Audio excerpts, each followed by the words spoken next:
Hopefully you've checked that your program's working. If you haven't checked it, go and do it now before you go any further. If you have checked it, then let's carry on. So the next thing we want to do is to check whether the number that the user has entered matches the random number that our program has generated. And to do this, we need to use an if-else condition. So if the number that the user has entered matches the random number, we're going to tell them, well done, you've guessed the correct number. Else, if it doesn't match, we're going to say, sorry, your guess was incorrect, and we're going to tell them what the random number was. So let's start this off. We'll do this over a couple of videos. Now we're going to put just a blank line to print between our statement, please enter a number, where the user inputs, and then where we tell them what the result was, just because it looks a little bit nicer on the screen. So to do that, to put a blank line, we've done this before, we just put print and we open and close brackets and we don't put anything in the middle, and that gives us a blank line in the program. So we'll start off with the if part of the condition. We'll do that first, and then on the next video we'll do the else. So if. Now we've set up this variable called guess, so we want to know if our guess is the same as the random number. So if guess, that's our variable, and from earlier part of the lesson, if you remember, we used equal to mean is the same as, is equal to. So if our guess is equal or the same as our random number, and we need to put the variable name random underscore num, or if you changed your variable name, put that in. So I'm going to put random, make sure you spell it exactly the same. This is often where errors come in, misspellings. So if guess is the same as random num, and then I have to use a colon. Do not forget your colon, otherwise it's not going to work. Now what do we want to do if it is the same on a new line? And you'll notice that it automatically indents.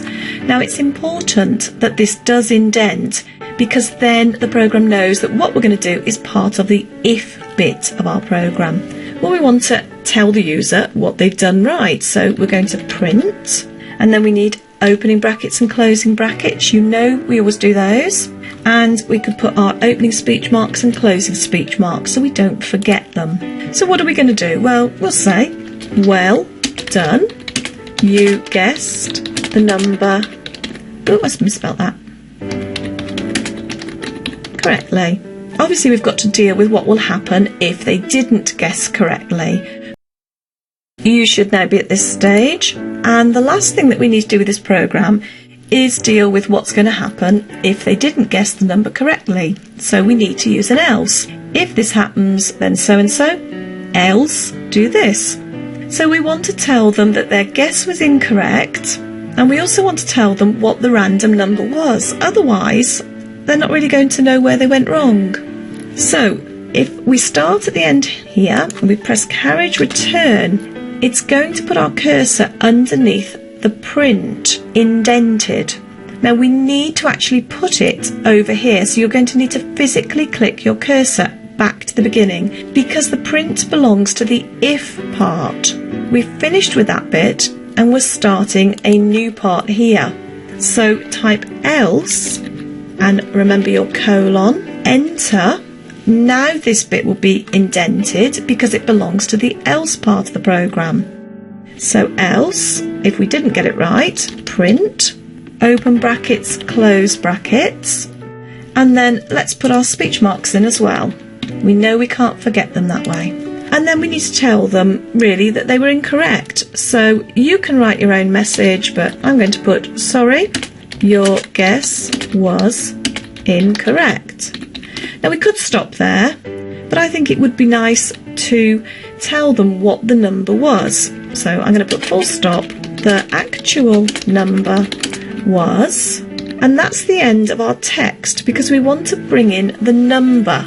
Now remember, we set up our number up here, our random number, as an integer.